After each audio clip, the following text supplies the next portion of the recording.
Hello મિત્રો, રાધે રાધે. કેમ છો?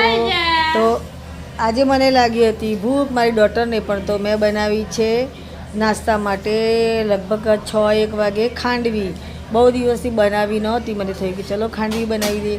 અરે મારે ઢીચરનું ઓપરેશન કરાવેલું છે અને થયા છે આજ 25 દિવસ, તો દુખે છે પણ બહુ. એટલે આજે મેં છે ને બપોરે રસોઈ બનાવી નહોતી અને પૂરીઓ બહુ પડી હતી રાતની, તો મારી ડોટર તો ચા અને પૂરી ખાઈ લીધી. અને પછી મેં અત્યારે મને ભૂખ લાગી હતી, તો મેં ચાલો બહુ દિવસથી ખાંડવી બનાવી નહોતી, તો મને થયું કે ચલો ખાંડવી બનાવી દઈએ. તો એનો વઘાર મૂકી દીધો, તો એમાં રાઈ નાખી, હિંગ નાખી અને તલ નાખ્યા. અને એ વઘાર છે ને ખાંડવી ઉપર સ્પ્રેડ કરી દેવાનો.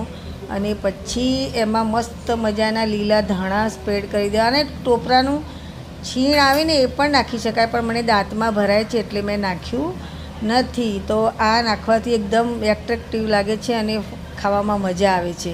તો વિડીયો ગમે હોય તો લાઈક, કમેન્ટ, શેર જરૂરથી કરજો અને સબસ્ક્રાઈબ ચેનલને જરૂર કરજો. અને કોણ કોણ ખાંડવી બનાવે છે તે પણ કમેન્ટ કરજો.